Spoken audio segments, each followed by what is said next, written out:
नमस्कार। पिछले अध्याय के अंदर हमने देखा था कि किस तरह एलन वलेरियन ने एक इम्पॉसिबल मिशन को पूरा कर दिया और रेड ड्रैगन को हरा दिया। ये कहानी उसके बाद की है, तो वीडियो को कर देते हैं शुरू। हमेशा कड़वा और शक की नज़रों में सबको देखने वाला अनविन पिग अभी सबसे ज़्यादा नापसंद कोई कर रहा था सभी को, तो वो वही था। वह बंदा सबसे ज़्यादा अनहैप्पी था। हुआ यूँ था कि मेडेंस डे पर उसकी बेटी को राजा ने पसंद नहीं किया और उसकी बजाय उस छोटी सी बच्ची डेनेरा को पसंद कर लिया। बस वहीं से इसका मन खट्टा हो गया था। इसके बाद में क्या कि राज दरबार में अभी लेडी बेला और रेना भी थी। वो दोनों इसके काम के अंदर टांग अड़ाती थी। उनको तो एक बार का ये फिर भी चला लेता, लेकिन बेला का पति जो कि ये एलन वलेरियन, वो ऐसे उटपटांग काम कर रहा है जिससे इसको बहुत ज़्यादा परेशानी हो रही है। जैसे कि बिना बताए वो लेस चला गया। पहले तो वो यहाँ पे किंग्स लैंडिंग आना चाहिए था, लेकिन बीच में ही कैसे गायब हो गया। तो बस ये सारी चीज़ें उसको परेशान करे जा रही थी। इवन दो कि अभी जो लेडी बेला का जो बच्चा होता है उसका जेंडर क्या है, वो मेल है या फीमेल, उसके बारे में इसको पता नहीं होता है। तो ये उसकी भी टेंशन ले रहा होता है कि कहीं अभी राजा एगोन थर्ड मर गया तो उसके बाद में लाइन ऑफ सक्सेशन के अंदर बेला का बेटा या बेटी ही है। तो ये अपने सबसे खासम खास यानी कि मार्स्टन वाटर को बोलता है कि जाओ और पता करो वो लड़का है या फिर लड़की है। अगर वो लड़का हुआ तो पक्का हमारे ग्रेस को मरवा दिया जाएगा। लेकिन ऐसा कुछ होता नहीं है। थोड़े दिनों के बाद में बेला वलेरियन की एक लड़की का जन्म होता है जिसका नाम वो रखती है लेना वलेरियन। अब अगर तुम्हें याद हो तो इसकी माँ का नाम भी लेना ही है, तो उसी की वजह से उसने वापस वही रखा है।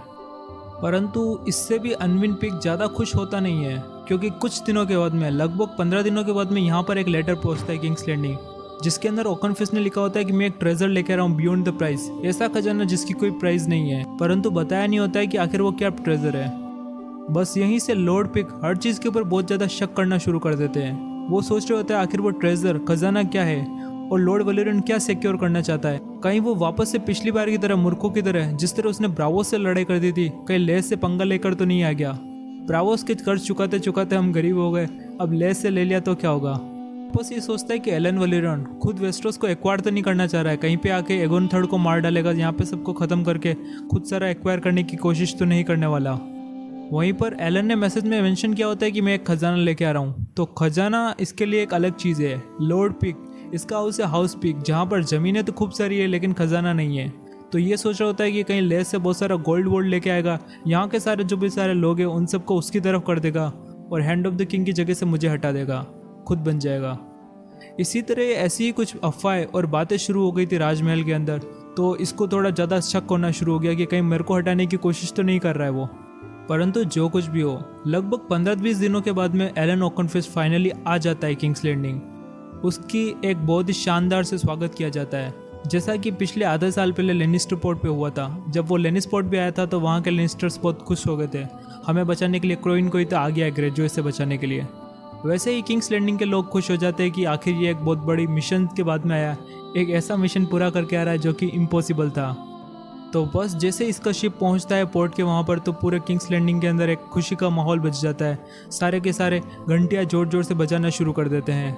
रिवर गेट के जो जिस साइड में इसकी एंट्री होती है इसके सारे शिप्स की, वहाँ पर लोग खड़े हो जाते हैं। हर कोई देखना चाह रहा होता है कि कैसा है एलन वलेरियन और किस तरह ये जीत के आया है। यहाँ तक कि राजा एगोन थर्ड टारगेरियन वो भी कहता है कि मुझे भी जाकर अपने भाई से मिलना चाहिए, लेकिन हैंड ऑफ द किंग साफ मना कर देता है। वो कहता है ऐसा कुछ नहीं करोगे, आप एक बड़े से महाराजा हैं, उसकी पोस्ट आपसे बहुत नीचे है, तो आप जाकर उसका स्वागत करें या फिर उससे मिले, ये तो सही नहीं है। तो इस तरीके से एगोन को ये भले ही कह देता है कि रेड किप के अंदर रहना, लेकिन रेड किप के अंदर एगोन रहता नहीं है। हुआ क्या कि जब से वो मेडेंस डे वाला कार्यक्रम हुआ था और जिस टाइम स्वयंवर हुआ था, एगोन ने डेनेरा को चूज किया। उसके बाद में से ही एगोन इसकी बात मानता नहीं है। हैंड ऑफ द किंग होते हुए भी इसकी कुछ ज़्यादा वैल्यू रही नहीं है। तो बस स्वागत के अंदर काफ़ी सारे लोग पहुंच जाते हैं, यहाँ तक कि किंग एगोन, उसकी क्वीन डेनेरा, इसके अलावा लेडी रेना, लेडी बेला, और अभी बेला के पास में उसका छोटा सी बच्ची होती है जिसका नाम होता है लेना। इसके अलावा रेना का पति कॉर्वन कॉर्प्रे भी होता है, grand maester Munkun, septon Benyard, regent Manfred Mooton, Thaddeus Rowan, यहाँ तक कि किंग्स गार्ड के सारे नाइट, सारे के सारे लोग वहाँ पर स्वागत में पहुँच जाते हैं, जहाँ पर कि लेडी बेला नाम का शिप एलन वलेरियन का खड़ा होता है। यहाँ के बारे में हमें मशरूम बताता है, ये एक चमकदार परंतु ठंडी सुबह थी। सबसे पहले एलन वलेरियन अपने शिप से नीचे की तरफ उतरता है और सबसे पहले जाके वो किसी से मिलता है, तो वो होती है लेना वलेरियन, यानी कि इसकी छोटी सी बच्ची। उसके सिर को चूमता है और अपने पत्नी के भी। उसके बाद में अपनी बेटी को हाथों में लेकर ऊपर की तरफ उठाता है, जिससे कि बाकी सारे जिससे क्या कि बाकी सारे किंग्स लैंडिंग के लोग उसको देख पाते हैं और उसके नाम का चीयर करते हैं। इसके बाद में वो किंग और क्वीन के सामने जाकर घुटनों पर बैठ जाता है। ये चीज़ देखने के बाद में क्वीन डेनेरा, जिसके लिए तो ये भाई लगता है रिश्ते में, और डेनेरा तो इसको अच्छे से जानती है, वो थोड़ी हिचकिचाते हुए शर्माते हुए बोलती है, वह कहती है ब्लू सफ़ायर जैसा मैंने पहन रखा है, बिल्कुल उसी तरह उसी कलर के समंदर के ऊपर मेरे लॉर्ड ने जीत हासिल कर दी है। तो यहाँ पे क्या डेनेरा ने एक गले में एक सफ़ायर पहन रखा होता है, एक मोटी सी गोल्ड की चेन होती है। किंग एगोन थर्ड भी कहता है कि हम बहुत ज़्यादा खुश है कि फाइनली आप सेफली अपने घर पर पहुँच गए हो मेरे भाई। मशरूम कहता है कि ओकन फिस्ट भी ये सुनकर थोड़ा सा मुस्कुराने लग जाता है, वो बोलता है यस सर, और उसके बाद में वो पूरा खड़ा हो जाता है। वह कहता है कि ये तो बहुत ज़्यादा ऑनर वाली बात है कि आपने मेरी बहन का हाथ शादी के रूप में स्वीकार किया। इस मैरिज की वजह से मैं आपका भाई हो गया हूँ, लेकिन कभी भी असल खून वाला भाई नहीं हो सकता। लेकिन मैं एक ऐसे बंदे को अपने साथ में लाया हूँ जो खून से भी आपका भाई है। फिर लॉर्ड एलन एक सिपाही को इशारा करते हैं, जिसकी वजह से वो शिप के अंदर से एक दो बंदों को बाहर निकाल के लाता है। शिप के अंदर से दो लोग साथ में बाहर निकलते हैं, एक लड़की होती है और एक लड़का होता है। जो लड़की होती है वो काफ़ी खूबसूरत होती है, उसने बहा में बाहर डाल रही होती है एक लड़के के साथ में, जो इसने एक सिर से अपना शक्ल और पूरा का पूरा बाल सब कुछ छिपा रखा होता है। लॉर्ड अनविन पिक वो बहुत ज़्यादा गुस्सा हो रहा होता है और बेचैन हो रहा होता है कि आखिर ये बंदा कौन है। वो ज़ोर से चिल्लाता है पर कोई उसका आंसर नहीं देता है, तो वो उस लड़के से ही पूछ लेता है कि तुम हो कौन।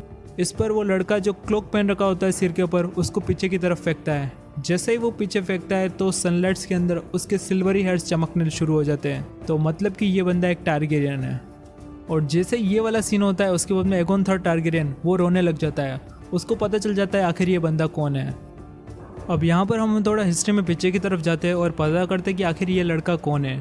तो 129 AC जबकि डांस ऑफ ड्रैगन चल रहा था, क्वीन रेनेरा और डेमन टारगेरियन के एक लड़का होता है जिसका नाम होता है विसरस टारगेरियन, और एक और लड़का होता है एगोन थर्ड टारगेरियन जो कि अभी राजा बना हुआ है।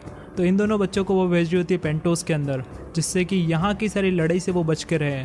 लेकिन बीच में ही आ जाती है ट्रायकी की फ्लिट्स और उसके बाद में तो फाइट शुरू हो जाती है। इस फाइट में क्या होता है कि एगोन थर्ड टारगेरियन, इसका तो थोड़ा ठीक ठाक सा ड्रैगन होता है स्टॉर्म क्लाउड, जिसके ऊपर ये बैठ के वहाँ से भाग जाता है, परंतु वो अपने छोटे से भाई विसरस जो कि इससे 2 साल छोटा है, ये उसको वहीं पे छोड़ देता है।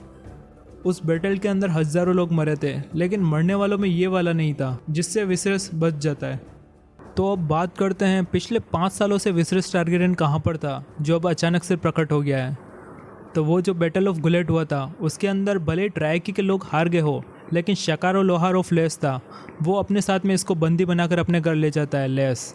वहाँ पर जाने के बाद में अब ये जो शकारो लोहार होता है ये तो फाइट के अंदर हार गया है, इसके ऊपर बहुत ज़्यादा कर्जा हो रहा होता है, इसकी सारी शिप्स विप्स भी डूब गई होती है बैटल ऑफ गुलेट के अंदर, तो पूरी तरीके से ये कंगाल हो रहा होता है। तो उसी टाइम पर ये एक मैजिस्टर को ये बंदा बेच देता है जिसका नाम होता है बेम्बेरो बेंजेन है, और उसको भी ऐसे ही नहीं बेचता है, जितना विसरस का पूरा वेट होता है, जितना विसरस का वेट होता है उतना केजी में गोल्ड वो मैजिस्टर इसको पे करता है, उसके बाद में ये उसको बेचता है।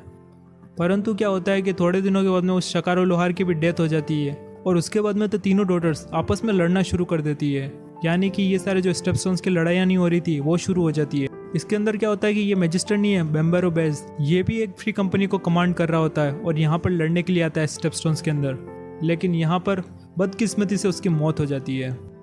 बेम्बेरो बेज ये जो मैजिस्टर था ये विसरस को बहुत अच्छे से ट्रीट करता था, इसको अलग से रूम दे रखा था, खाना पीना भी अच्छा था, इसके अलावा इसको पढ़ाने लिखाने मैथमेटिक्स हिस्ट्री म्यूज़िक सभी की टीचिंग दे रहे थे। यहाँ तक कि इसको मैन एट आर्म्स तलवार कैसे चलाया जाता है उसके बारे में भी इसको सिखाया गया।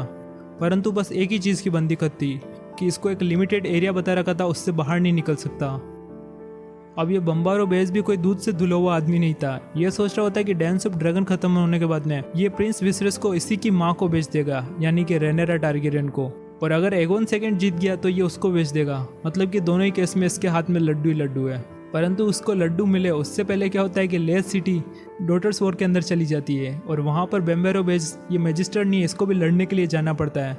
डिस्प्यूटेड लैंड के अंदर ये एक सेल्सवर्ड की कंपनी को लीड कर रहा होता है जो कि टायरोश के खिलाफ लड़ रही होती है, लेकिन वहाँ पर बदकिस्मती से इसी की डेथ हो जाती है। जैसे ही इसकी डेथ होती है उसके बाद में हमें पता चलता है कि इसने तो बहुत सारा कर्जा ले रखा है, बहुत सारे लोगों से कर्जा ले रखा है, तो इसकी जितनी भी सारी चीज़ें होती है, यहाँ तक कि इसकी पत्नी और इसके बच्चे, इन सबको भी स्लेवरी के अंदर बेच देते हैं। इसकी हर एक चीज़ को बेच दिया जाता है। जिन भी लोगों ने इसको कर्जा दे रखा होता है वो सारे इसको सूद समेत वसूल रहे होते हैं। अब ये जो सारा वसूल रहा होता है जिसका नाम होता है लेसेंड्रो रोगरे, अब हम बात करते हैं कि ये लेसेंड्रो रोगरे आखिर कौन बनता है। तो ये एक बैंकिंग और ट्रेडिंग डायनेस्टी से बिलोंग करता है। इसके पूर्वज सारे के सारे पुराने लोग होते हैं, वो सब भी बैंकिंग ऐसे कर्ज वर्ज दे रहे होते हैं। और बात करें इसकी ओरिजिन की, तो इनकी फैमिली आई होती है वलेरिया से। डूम ऑफ वलेरिया से पहले ही निकल गई थी, तो हो सकता है इसके हेयर्स भी व्हाइट कलर के हो। इसके पास में पिलो हाउस थे, परफ्यूम गार्डन्स थे। अब सारी चीजों को तो ये यहाँ पर बेच देता है। उसके बाद में इसको मिलता है विसेस टारगेरियन। स्टार्टिंग में तो ये उसको पहचानता नहीं है, तो एक छोटा मोटा नौकर बना के इसको रख देता है। लेकिन थोड़े दिनों के बाद में उसको पता चल जाता है कि आखिर ये क्या चीज़ है, क्या खजाने का पिटारा है। तो उसके बाद में ये अपने बिल्कुल सारे के सारे प्लान चेंज कर देता है। ये इसकी शादी अपनी ही सबसे छोटी वाली बेटी, जिसका नाम होता है लेडी रेना रोगरे, जिसको हिस्ट्री में कहा गया है वेस्ट्रोस लेरा ऑफ लेस, उससे शादी करवा देता है। तो हमने जो पिछले चैप्टर के अंदर स्टोरी सुनी थी सनस्पेयर के अंदर, कि एलन वलेरियन से मिलने के लिए एक दूत आता है जो बिल्कुल चुपचाप शांति से बात कर रहा होता है। वो दूत इसी ने भेजा था, और शायद अब यही बात हुई थी कि ये विसरस टारगेरियन को रिटर्न करने वाला था। परंतु ऐसा मत सोचना कि लेसन ही, और वो भी कोई बैंकिंग से बिलोंग करने वाला बंदा, वो फ्री में इनको दे देवे। इसके लिए एलन वलेरियन को एक बहुत बड़ी पेमेंट करनी पड़ती है। एलन विसरस को अपने साथ में जो लेके आया था उसके बदले आयरन थ्रोन को पूरे 1 लाख गोल्डन ड्रैगन्स पे करने पड़े। मतलब कि ये जो करेंसी है वेस्टरोस की, वो पे करनी पड़ी। इसके अलावा हाउस रोगरे, जो कि उस बंदे का हाउस है, उससे कोई भी वेस्टरोस का हाउस अगले 100 सालों तक लड़ाई नहीं करेगा। यूं नहीं बोलेगा कि तुमने मेरे साथ में यूं किया है। और ये जो सारी इनकी पेमेंट्स हो रही है, वो आयरन बैंक ऑफ ब्रावोस देखेगा, जो बिल्कुल लीगल तरीके से होगी। बस ये बंदा यहीं पे नहीं रुकता है, एलन वलेरियन के ये सिग्नेचर भी करवा देता है और अंगूठे का ठप्पा भी लगवा देता है। और सबसे लास्ट में उसकी शर्त होती है कि जो मैंने मैरिज करवाई है विसरस की अपनी ही बेटी लेरा रोगरे के साथ में, इसको किसी भी तरीके से साइड में नहीं की जाएगी। यूं नहीं कि वेस्टरोस जाने के बाद में इसकी वापस से शादी करा देवे। प्रिंस विसरस टारगेरियन जब गे अबेंडन शिप, यानी कि जब इसको लेके चला गया था शकारो लोहार ऑफ लेस, तब ये केवल 7 साल का था। अभी रिटर्न होने पर 5 साल हो चुके, तो ये 12 साल का है। लेकिन इसकी पत्नी है जो हाथ में हाथ देके चल रही थी, वो 19 साल की है, मतलब कि 7 साल इससे भी बड़ी है। असल में तो विसरस एगोन से 2 साल छोटा है, पर उससे काफ़ी ज़्यादा मैच्योर। कहा जाता है एगोन थर्ड टारगेरियन कभी अपनी पत्नी के साथ में सोया भी नहीं होगा। क्वीन डेनेरा जो कि अभी काफ़ी छोटी है, और पिछली क्वीन जहरा, वो तो हमेशा नाखुश रहती थी, उदास रहती थी। परंतु उसी के कॉन्ट्रास्ट में प्रिंस विसरस टारगेरियन काफ़ी खुश मिजाज रहने वाला था और अपनी पत्नी के साथ में अच्छे से रहता था। मशरूम ही नहीं, हिस्ट्री के जितने भी सारे सोर्सेज है वो हमें इस बारे में बताते हैं कि जैसे ही विसरस टारगेरियन वापस आया, इससे बहुत ज़्यादा ड्रास्टिकली चेंज आया एगोन थर्ड टारगेरियन के अंदर। गे अबेंडन पर इसने उसको छोड़ दिया था, तब एगोन थर्ड टारगेरियन भी 9 साल का ही था। और जिस फैमिली से एगोन बिलोंग करता है, यानी कि टारगेरियंस और लड़ने वालों की फैमिली से, हिस्ट्री में ऐसी कोई भी लड़ाई नहीं हुई होगी जहाँ पर बड़ा भाई अपने छोटे भाई को ऐसे ही बैटल ग्राउंड के अंदर छोड़ के आ जाए। तो इतने दिनों से अपन जो देख रहे हैं एगोन थर्ड के अंदर जो डिप्रेशन है, वो इसी बात की वजह से था कि मैं बैटल ग्राउंड के अंदर अपने छोटे भाई को छोड़ के आ गया। मैं उसको नहीं बचा पाया तो पूरे वेस्टरोस को क्या घाक चलाऊंगा। इतने दिनों से जो एगोन टारगेरियन अकेला रहता था और डिप्रेशन में, अब उसके अंदर चेंज आ चुका था। कहते हैं कि एगोन अपने सारे बड़े भाइयों के साथ में भी रहता था, लेकिन उसके कंपेयर में विसरस के साथ में जो इसकी दोस्ती थी वो ज़्यादा थी। ये दोनों छोटे छोटे थे तो हमेशा साथ में रहते थे और गेम्स खेलते थे। ग्रैंड मास्टर मुमकिन कहते हैं कि एगोन का कुछ पार्ट बैटल ऑफ गुलेट के अंदर ही मर चुका था। ये डिप्रेशन और लोनलीनेस का शिकार उसी के बाद में हुआ था। इसी की वजह से गेमियन पेलहेयर तो बस एक रिप्लेसमेंट की तरह था। जिस तरह इसने अपने भाई को खो दिया था, तो बस उसको रिप्लेस करने के लिए ये गेमियन को अच्छे से रखने लग गया था। परंतु अब तो इसका भाई आ चुका है, तो ये गेमियन पेलहेयर को यहाँ पे साइड में कर देता है। यहाँ तक कि अपनी पत्नी को भी नेग्लेक्ट करना शुरू कर देता है और हमेशा अपने भाई के साथ में रहता है, उससे बातें करता है। इतने दिनों से जो कांटे का क्वेश्चन बना हुआ है कि आखिर एगोन थर्ड टारगेरियन मर गया तो उसके बाद में सक्सेशन का क्या होगा। हैंड ऑफ द किंग इस बात से परेशान हो रहा था कि उसकी पत्नी तो अभी काफ़ी छोटी है, तो इनके कुछ उत्तराधिकारी हो भी नहीं सकता। ये सारे मैटर विसरस के आते ही सोल्व हो जाते हैं। अगर एगोन थर्ड मर गया तो उसके बाद में बेला या फिर रेना, उनका कोई भी बेटा बेटी हो, उसके पास में आयरन थ्रोन नहीं जाएगा। उसके बाद में ये जाएगा विसरस टारगेरियन के पास में, और विसरस अभी काफ़ी बड़ा है। और विसरस की पत्नी एगोन की पत्नी की तरह अभी 6 साल की नहीं है, वो पूरे 19 साल की है। वो एक चाइल्ड को बर्थ दे सकती है। वैसे तो विसरस अपने भाई की तरह स्ट्रॉन्ग और हैंडसम तो नहीं है, लेकिन फिर भी बहुत ज़्यादा क्लेवर और क्यूरियस है। उसकी पत्नी आराम से कुछ ही सालों के अंदर एक बच्चे को जन्म दे देगी। ये जो सारा सक्सेशन का इशू है वो सॉल्व हो जाएगा। विसरस के आने के बाद में पूरी सिटी के अंदर एक खुशी का माहौल था। हर कोई बंदा खुश था, और सबसे ज़्यादा किसी की इज्जत हो रही थी तो वो था लॉर्ड एलन वलेरियन। पिछली बार से भी ज़्यादा लोग इसको पसंद कर रहे थे। इसने कुछ ऐसा काम कर दिया जो कि बिल्कुल नामुमकिन था। विसरस जो कि मर चुका है उसको ये वापस लेके आ गया, तो ये तो कुछ ज़्यादा ही हो गया है। लेकिन एक बंदा नापसंद कर रहा था, वो था लॉर्ड अनविन पिक। वो कहता है कि ये कुछ सही काम नहीं किया, ये जितने पैसों की वहाँ पर डील करके आया वो कुछ ज़्यादा ही है। और आखिर ये होता कौन है ये सारी डील करने वाला? आयरन थ्रोन की तरफ से कोई भी डील करना या फिर बात करना, उसकी परमिशन केवल राजा, हैंड ऑफ द किंग या फिर काउंसिल मेंबर्स को ही है। ये एक पागल है फ्लीट के साथ में, फुल विथ ए फ्लीट, क्योंकि पिछली बार ब्रावोस से लड़के आ गया था और इस बार एक भारी भरकम डील करके आ गया है। अब वैसे तो अनविन पिक सही कह रहा था, क्योंकि ये कुछ ज़्यादा ही बहुत भारी डील कर दी थी, इतना ज़्यादा पे भी नहीं करना होता है। परंतु ग्रैंड मास्टर बोलते हैं कि बाकी सारे लोग, स्मॉल फोक, राजा और बाकी सारे के सारे लोग, काउंसिल मेंबर्स, वो सारे बोल रहे थे कि वेस्टर्स को लेके आ गए, ये ज़्यादा बड़ी बात है, तो हम ये पे करने के लिए कोई भी नाराज़गी नहीं है। तो ये सारे लोग मिलकर एलन ओकनफेस्ट को नए नए ऑनर दिलाने के लिए वोट करते, और ये सारे लोग इस बात पे भी अड़े रहते हैं कि विसरस की जो शादी करवाई थी लेरा के साथ में, उसको भी हम कंटिन्यू रखेंगे, कोई नई शादी नहीं करेंगे, उसको नहीं तोड़वाएंगे। ये सारे लोग इस बात पर भी एग्री करते हैं कि जो उसने 1 लाख गोल्डन ड्रैगन्स मंगाए थे वो सारे भी हम पे करेंगे, पर 10 सालों के अंदर किश्तों में चुकाएंगे। और पैसा यहाँ से वहाँ पर नहीं जाने वाला है, पैसा ब्रावोस से लेस के अंदर ही चला जाएगा। अब ब्रावोस के अंदर पैसा कहाँ से आएगा वो तो मुझे भी नहीं पता, लेकिन शायद डांस ऑफ ड्रैगन के अंदर ब्रावोस में बहुत सारा पैसा ग्रीन्स ने छुपा दिया था, वहाँ के बैंक में डाल दिया था यूँ सेफ कीपिंग के लिए, तो शायद ये उसी का अभी यूज़ करने वाले हैं। लॉर्ड अनविन पिग, ये बंदा कुछ ज़्यादा ही परेशान हो रहा था और इसका ह्यूमिलेशन तो कुछ ज़्यादा ही हो गया था। वेडन्स डे यानी कि स्वयंवर के ऊपर इसकी जो बेइज्जती हुई थी वो तो सबसे भारी वाली थी, उसके बाद में ये परेशान रह रहा था।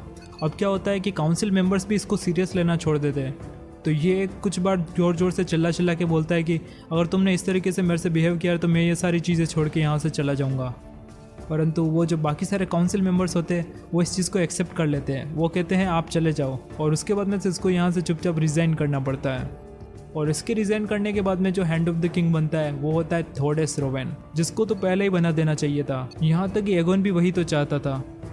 अब अनविन पिग ने, तुम्हें याद हो तो, कुछ ज़्यादा नेपोटिज्म चलाया था, और ये यहाँ से जा रहा होता है स्टार पाइक यानी कि इसके घर की तरफ। ये सोचता है कि जो सारे लोग इसने ड्यूटी पे लगाए थे वो सारे इसके लॉयल होंगे और अपने साथ में चले आएंगे, जिनको इसने जॉब पे लगाया होता है, पर ऐसा कुछ होता नहीं है। लेडी क्लेरी, गेंडमन Peake, great axe, long, Victor Risley, George Graftford, septon Benyard, ये सारे के सारे लोग यहीं पे रुक जाते हैं, और इसने जो इन सबको जॉब दी होती है वो इसको कंटिन्यू फर्दर कर रहे होते हैं।